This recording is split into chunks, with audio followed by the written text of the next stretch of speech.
How's it going, guys? My name is Zach with the Movie Castle, and today we're going to be talking about Hammer, House of Horror. This is episode 4, and this one's entitled Growing Pains. This is from October 4th, 1980, and is directed by Francis Megahy and stars Barbara Kellerman. This episode is about a couple whose kid dies, so they adopt a new one, and this kid is just slightly off and a little creepy. And then things start to happen around the house, mysterious, unexplained things, and the wife begins to suspect that there's something up with the new kid. So yeah, this is one of those classic creepy kid stories. Now that being said, Hammer House of Horror, I watched the whole season initially and then did a review for it a year ago, and more or less. And then we get to now, I'm doing a rewatch of the show, and I'm reviewing every single episode right after I watch it. Now I looked at the title for this one, Growing Pains, and I just didn't remember too much about it, you know? There are other episodes, like the last one, Rude Awakening, that I remembered a ton about and I really liked them. But I got to Growing Pains and I was like, what's this one about again? And I started watching it and a little bit came back to me. Something, something, creepy kids, something, something, plants. But ultimately, I mean, looking through the rest of the titles too, this is the episode I remembered the least about. And I'll have to wait till I finish the series to make this a definitive conclusion, but I really do feel that this is a strong contender for the worst episode in the series. And I don't want to harp on it too much. It's not a terrible episode, just kind of underwhelming and also has a bad lack of focus. The ending of this episode, the last 15 minutes or so, are significantly better than everything that came before, but at the same time it leaves you going, wait, so that's what this episode was about? And I just really wish the themes that were revealed in the end bit were made clearer earlier on and it was more focused on that. But no, it's just a lack of focus, and that makes the events that happen seem kind of random, and it doesn't get the point across super well, you know? So, yeah, not the best. I don't want to say it's like a terrible episode or the worst thing ever, but probably the worst one in the series. Now, there are a few others that I don't remember too much of what they were, so maybe it's not the worst. I might, after I rewatch the whole series for a second time, maybe I'll do a ranking video. If you guys would like to see that, let me know, but I might rank every episode. I don't know about that. And I'd definitely be curious what you guys thought of this. Like, is this your least favorite? What do you think is the worst episode of the show? I'd be curious to see what your picks for best and worst are, but this probably is the worst one. It's just meandering and kind of forgettable. With all that being said, let's go ahead and dive into the plot. I'm not going to do any major spoilers, but I do want to say my piece on a few of the plot points and make sure you guys have a basic understanding as to what the episode's about. We open up with this kid. He's sneaking into his father's laboratory. There's bunnies and cages everywhere, as well as lots of glass jars full of chemicals. And the kid opens up one of the glass jars and just starts to eat it. And my initial reaction was kind of like, oh gosh, stupid kid, don't just start eating laboratory chemicals. But a few things with this, it is kind of a mixed bag. First and foremost, there is more to the plot later that helps you understand why this happened. Primarily, the idea that the dad's working on food, like he's trying to make a protein substitute. So the kid would have known he's supposed to be making food, so that kind of explains the situation a little bit. But that being said, the audience doesn't know this at this point, so the audience doesn't know that he thinks this is food, and it just makes the kid seem stupid. But that being said, there are lots of stupid kids. That's why all those stuff has child-proof caps on it. In fact, after I watched this, I went to YouTube and just randomly on the home screen was someone talking about a kid who almost died because he started drinking his mom's essential oils. So, yeah, this thing does happen, but it's just my initial gut reaction was kind of a groan like, oh gosh, that's stupid, don't go into a lab and start eating things. But, whatever. There's actually a good reveal, even though we know what's gonna happen. There's a good reveal where he sees what's on the jar he just ate out of, and then he sees a rabbit, and his cage is labeled with the same thing, and the rabbit's dead. So that's a good way of revealing this, but it's something we already know is gonna happen. So the kid freaks out, he runs out of the lab, his parents see him, and his parents rush to him, but it's too late, and the kid's dead. So we cut to a few months later, and the mom is at the orphanage and she's adopting a new kid. The mom had apparently donated lots of money to the orphanage. She's a humanitarian, and the kid is supposed to be one of their best, really prim and proper and well behaved, and he surely won't give you any trouble. So the mom's kind of happy, but ever since they started talking, the kid randomly picked up this toy rabbit and is way too attached to it. A thematic connection where the dad's working with rabbits and now the kid has a toy rabbit. So he's behaving a little weird, and they get him into the car, and the mom starts to drive the kid back to the house when all of a sudden the steering stops working and they almost get in a wreck and die. But they don't. They come out of it more or less fine, and they get the kid home, and they get him settled in, and the mom wants him to give up the rabbit, but of course he won't, even though it's all nasty. And he's talking, and he's being very polite, but just every now and then something he says will be a little bit off. The kid is actually probably the episode's biggest strong point. I think this is the same kid that would later be in young Sherlock Holmes. But yeah, the mom says, hey, let's give you this new rabbit, and the mom gives the kid a new rabbit, and he looks at it and he's like, I think this rabbit's unhappy. Well, why do you think that? It's just a feeling that I get. And, he'll say things a lot, like weird things, and they'll go, why would you say that? I don't know, it's just a feeling that I got. And then the mom leaves and he throws the new rabbit like at the wall, and you're like, oh wow, gee, the kid hates it. But there's other little things like that, other little things that are kind of creepy, like when they're driving to the house initially, he's looking at the graveyard and goes, wow, so many old graves, except that one, that grave's new, and of course that's the grave of the kid that just died. So little things that are off, like they give the kid new toys, and he just doesn't seem too excited. And the mom goes, aren't you excited? Why, yes, thank you very much for the new toys. And it seems like he's being sarcastic, but he's really not. He really does say thank you for the new toys, but it just doesn't feel sincere, and there's, it's just a little bit off, and they really do a good job of making him not seem too creepy or over the top as a lot of creepy kids do. And in fact, a lot of what he says is what you're supposed to say. It's the best thing to say. It's the polite, right thing to do, but that makes him seem even more off. So like 90% of what he says is A-okay, good kid. But then it just gets a little off sometimes, and it's a really good portrayal of this character. The family settles down into dinner, and there's this weird scene where he says he's changed the name of his toy rabbit, and the mom's like, that's not his name, why did you change it? And then the dad's like, you can change your toy's name, who cares? And yeah, it is kind of a weird scene, because who really cares? Maybe I missed the significance to this. I thought when he changed the rabbit's name that it was going to be to the dead kid's name, but that was William, and this is like Horace or something, and I'm like, did I miss something? What's the big deal about changing the rabbit's name?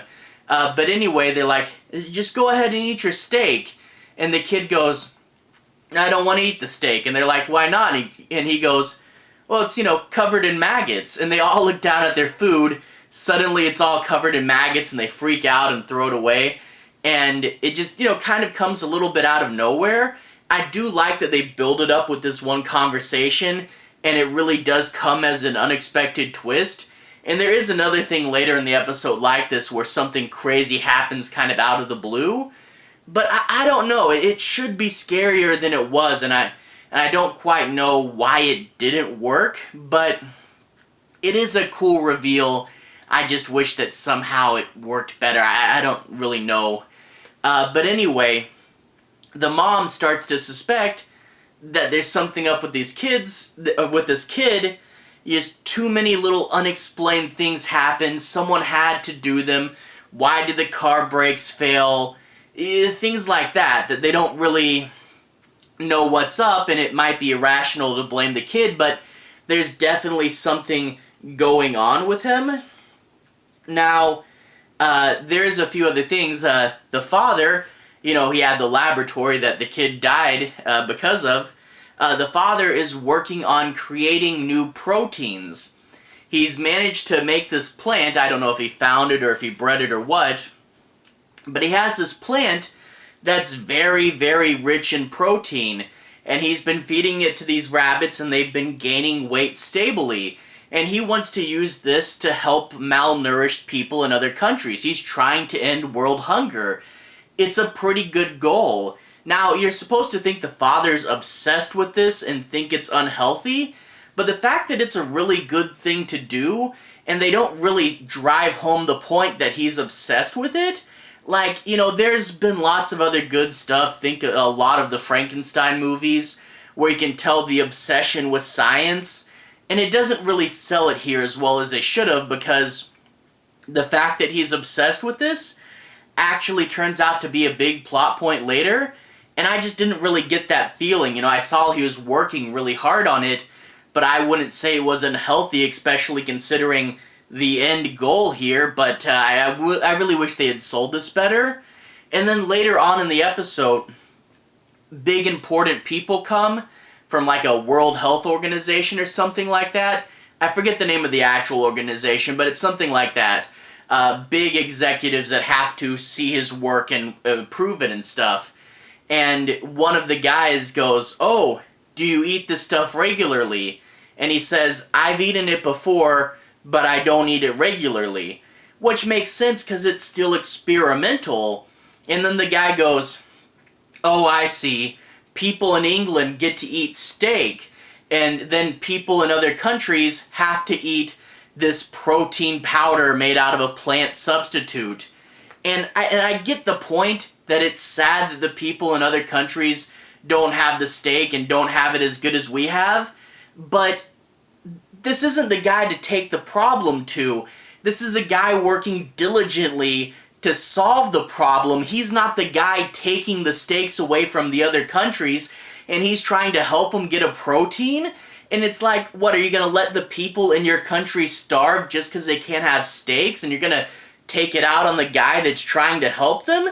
And I get the point that we're trying to make. It's sad that the other countries don't have as good of food, but you're going to take it out on the guy that's trying to help you? I get what they were going for with this.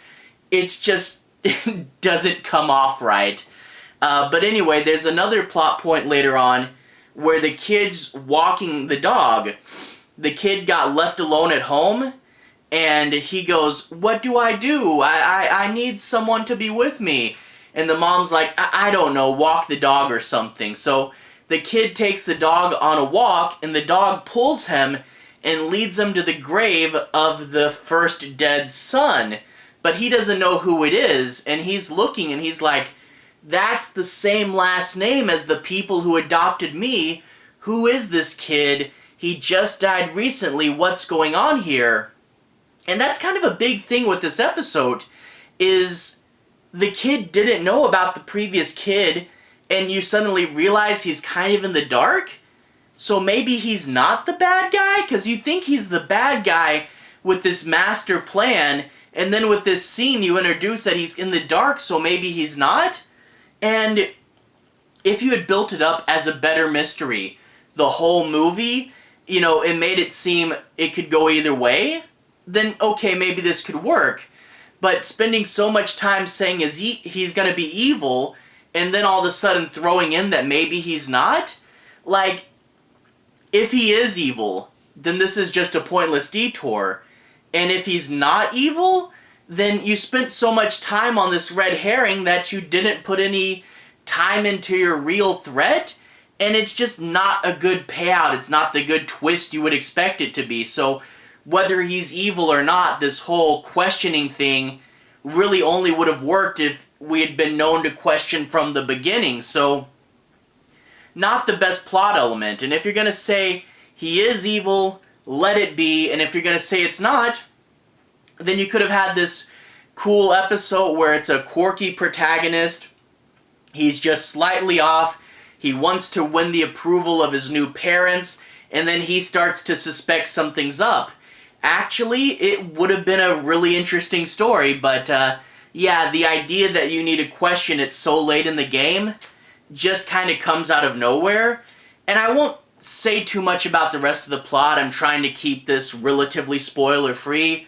But that being said, there is a plot later on with the dog, and I really don't like the way the dog's plot worked out. It's just stupid and out of the blue, and ultimately kind of cruel. And I really didn't like that plot element of this. That really killed a lot of the momentum, the dog plot. But that being said, it gets better towards the end. Like I said, the last 15 or so minutes, there's some creepy stuff. Something shows up that you didn't expect, and you're like, ooh, that changes things. But when you get to the end and you go, okay, that's what this episode is really about, there's some themes and ideas and, you know, new creepy stuff that works. I just wish it was in the whole episode. I wish the whole episode was more like the last 15 minutes, and I think they were just trying to do a standard creepy kid episode when that really wasn't exactly where the end game was going. And there are certain elements that turn out to be key plot elements, and there's a lot that you needed to know, like, about the kid that died initially. Like, he had a few secrets, but because they killed him so quickly, you didn't really get that sense, and there wasn't like, oh, we need to uncover the mystery. Who was the kid that came before me? You know, the plot elements there of what was going on with the first kid, just because you killed him off so quick and then you don't talk about him too much, this doesn't really serve as the mystery it should have been. And then it's just one of those things at the end that it's like, yeah, that was important the whole time. And I'm like, that was supposed to be important? So overall, disjointed, improper focus, and I think they really needed to take the key things and say, this is what the episode is going for. We need to structure the story to build up to that. And it's just, hey, let's do a creepy kid, and then we'll meander, do whatever, and get to this other plot somewhere along the way. So yeah, definitely not the best episode, and I can see why I forgot so much of it. There's a few other episodes in here that I don't remember too terribly well, so I don't know if this is the absolute worst episode of the series. I'd be curious to hear you guys' thoughts on it. Like, if there's someone who did really like this episode, I'd like to know, like, you know, what draws you to it. And I'd also like to hear your picks for the best or worst of the series, because I am really curious about that, and I might do a ranking video after I watch all these episodes. But anyway, to everyone who's watched so far, thank you for watching, and to everyone who's liked and subscribed, thank you. You really are helping the channel out. I'll leave a relevant playlist on the bottom. This should be my Hammer playlist. I've covered a lot of their classic monster movies. I've covered some of their more obscure films, and of course, I've covered the first 3 episodes of the show, as well as a review for the show overall. So if you want to hear me talk about more Hammer, they'll be in that playlist there, and I'm definitely working on getting to more Hammer stuff in the future. Anyway, next week we have The House That Bled to Death, a really fun haunted house one that was inspired by things like Amityville or the Enfield haunting, you know, so I definitely remember some of this episode, and I'm really looking forward to how I'll feel on a rewatch. Anyway, have a good day. I'll see you guys again very, very soon. Hammer playlist on the bottom. Have a good day now.